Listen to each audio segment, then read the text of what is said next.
Hello friends, आज की video में हम आपके लिए लाए हैं एक स्पेशल क्वेश्चन। यहाँ पे देखिए क्वेश्चन को और थोड़ा समझिए। यहाँ पे क्या लिखा हुआ है, ABCD is a rhombus in which altitude from D to side AB bisect AB, find the angle of rhombus। Already given that है, एक rhombus है और rhombus के तो rhombus पहले सबसे पहले क्या आपको मालूम होना चाहिए, rhombus क्या है। तो rhombus क्या है जनरली, तो इसमें चारों साइड इक्वल होता है बट एंगल 90 का नहीं होगा। अगर एंगल 90 का होगा तो क्या हो जाएगा, स्क्वायर हो जाएगा। तो लाइक स्क्वायर होता है बट एंगल 90 का नहीं होता है। तो सबसे पहले क्वेश्चन में दिया है ABCD एक rhombus, तो आप एक rhombus बना लेते हैं।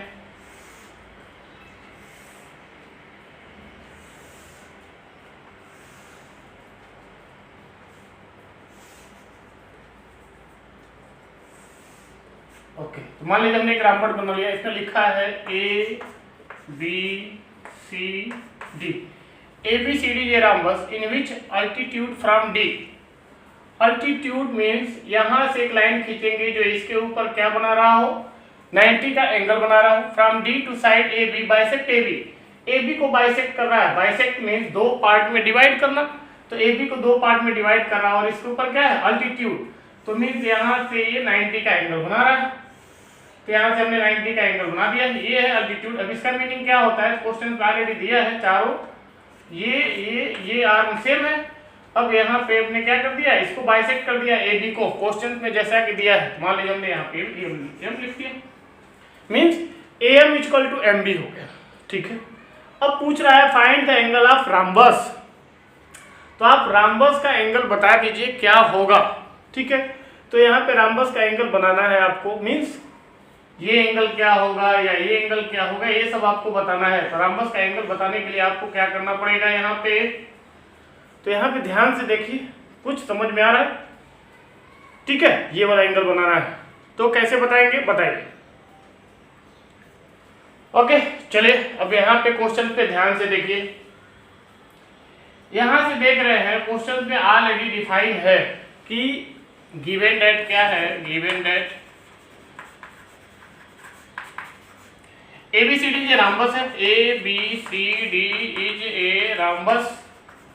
ठीक है, अब rhombus है तो क्या हुआ, rhombus है तो AB equal to BC equal to CD equal to DA। ठीक, इतना तो क्लियर है, इसमें तो कोई डाउट है नहीं, राइट। ठीक है, अब यहाँ पे आ गए तो यहाँ पे आपको देखना है कि यहाँ से देख रहे अल्टीट्यूड है और यहाँ पे 90 का एंगल बना रहा है। ठीक है, तो 90 का एंगल बना रहा है, तो बचा कौन सा एंगल, ये वाला एंगल्स और ये वाला एंगल्स। क्लियर, तो दो एंगल बचे हैं, तो आपको दो एंगल में से अब वैल्यू निकालना है। तो यहाँ से कौन सा रूल लगाया जाए कि ये एंगल्स का ये एंगल्स का वैल्यू मालूम चल जाए। यहाँ पे हम क्या करेंगे एक्चुअल्स में, यहाँ से मान लीजिए हमने एक लाइन खींच दिया D से B तक।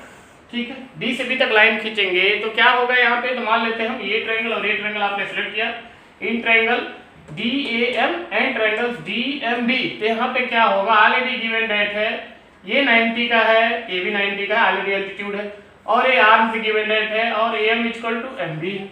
तो ये दोनों ट्रायंगल्स क्या हो जाएंगे, कांग्रुएंस हो जाएंगे। अब जैसे ही कांग्रुएंस होंगे तो इसके एंगल्स ये और ये एंगल्स दोनों क्या हो जाएंगे, सेम हो जाएंगे। यहाँ पे भी ये दोनों एंगल क्या हो जाएंगे, सेम हो जाएंगे। ठीक है, तो यहाँ से ये एंगल में से एंगल, अब यहाँ से अपने को ये आर्म्स इक्वल टू ये आर्म्स।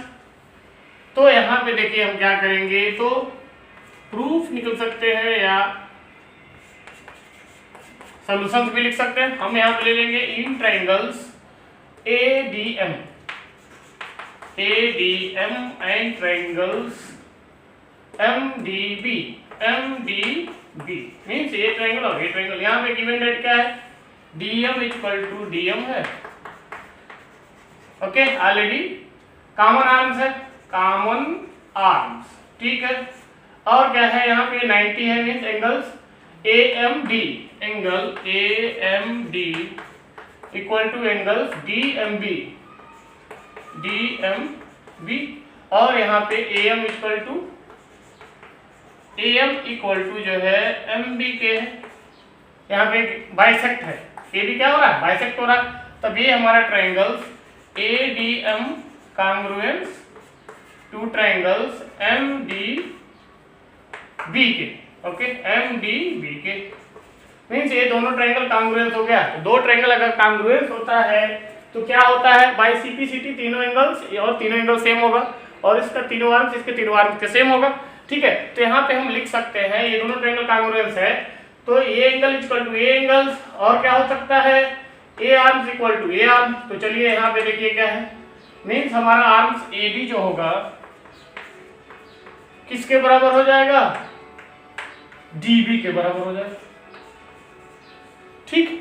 अब यहाँ पे आ जाइए, बस लॉजिक इतना ही था, A D equal to D B हो गया, A D equal to D B हो गया, और ये दोनों आर्म्स कौन से ट्रायंगल्स में है, ठीक है। अब यहाँ से देखिए इसको मैं हटा देता हूँ ऊपर का, अब बस इतना ही आपको लॉजिक करना था। अब इससे क्या बेनिफिट मिलेगा अपना, अब यहाँ पे देखिए इन ट्रायंगल्स बात करें हम ए बी डी में, in triangles A B D में क्या हुआ, यहाँ से हमको मिला A D equal to D B, ठीक है, A D equal to D B में मिला। ऑलरेडी आपने पहले ही बोला है A D equal to A B means rhombus है, तो चारों साइड पहले से क्या थे, इक्वल थे। अब एक ही ट्रायंगल्स में तीनों आर्म्स इक्वल हो गए, तो होगा क्या, तो तीनों एंगल्स भी क्या होगा, इक्वल होगा। और ट्रायंगल्स में एंगल सम ऑफ एंगल कितने का होता है, ये angles plus A angles plus A angle equal to 180। तो देयरफॉर एंगल्स हमारा ए क्या हो जाएगा, 60 का, ये 60 का हो जाएगा, ये 60 का, ये 60 का, 180। अब a इक्वल टू जब ये 60 हो गया तो ये कितने का होगा, कितने का होगा, तो जाहिर सी बात है राम्बस है, तो राम्बस में होता है क्या, A angle equal to A angles, तो angle A equal to 60 and angle C equal to 60, ठीक है।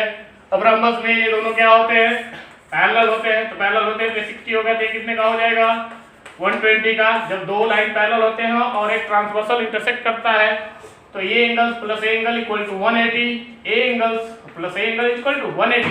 सेम वही चीज, ये 60 का है तो ये कितने का हो जाएगा, तो angle B equal to 120 and angle D equal to 120। इस तरीके से आप फाइंड कर सकते हैं राम्बस के एंगल्स को। उम्मीद करता हूं कि वीडियो जरूर पसंद आया होगा। Thanks for watching.